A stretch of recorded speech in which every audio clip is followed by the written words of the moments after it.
They were born into a world holding its breath. The 1960s were not gentle years. They were loud, divided, uncertain. Televisions glowed with images of war, protests, assassinations, and a society questioning itself for the first time. Children, growing up in the 1960s, learned early that the world was not predictable. And because of that, neither were people. Looking back, I don't know if we even had the language for it, but the world felt like it was coming apart. The news would be full of violence, and we were just kids. Yet, we understood the gravity of it. But we weren't shielded from it. We watched it unfold right before us. It was unsettling, but we didn't have time to dwell on it. We had to adapt. We had to be tough. There was no other choice. This generation didn't grow up protected from reality. They absorbed it. They heard adults whisper about nuclear threats. They watched leaders fall.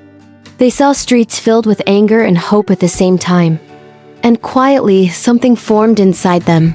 My dad was always talking about the end of days. It wasn't all doom and gloom, but yeah, there was a sense that things could go wrong at any moment. And I remember being a kid and walking down the street and hearing my neighbors argue about Vietnam or the Kennedy assassination. It was everywhere. And we weren't told to avoid it. We felt it. That's what made us different. We didn't have the luxury of ignorance like other generations. We had to grow up fast.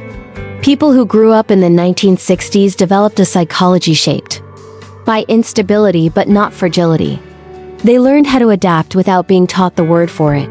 There were fewer rules about emotions and even fewer conversations about feelings. So they learned self-reliance early.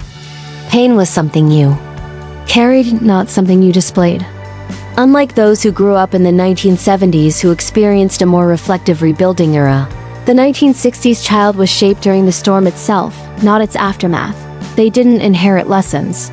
They survived experiences. As kids, they roamed freely. No tracking, no constant supervision. They learned consequences the hard way by falling, failing, and getting back up without an audience. That created a rare psychological trait, inner authority. They don't wait for validation. They trust their judgment.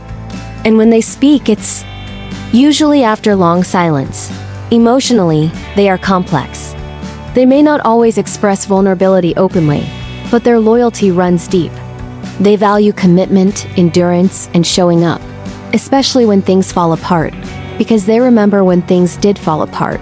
These children grew into adults who don't romanticize struggle but respect it. They don't chase comfort the way later generations do. Comfort was never guaranteed, and this is where their strength truly stands apart. People raised in the 1960s know how to remain steady while the world changes. They've already watched institutions collapse, cultures shift, and truths be rewritten. Change doesn't scare them. They've lived inside it. Their resilience isn't loud. It doesn't announce itself online. It shows up in responsibility, patience, and the ability to endure without applause. They're often misunderstood as distant or reserved.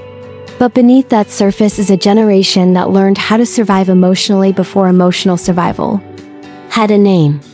They carry history in their nervous systems and wisdom in their silence. The psychology of the 1960s generation is not about nostalgia. It's about strength shaped by uncertainty. They are not harder because they wanted to be. They are harder because they had to be. And that difference still lives inside them today. Are you from the 1960s? If so, we'd love to hear from you in the comments. In a world that's constantly changing, it's incredible to see you still here, stronger than ever.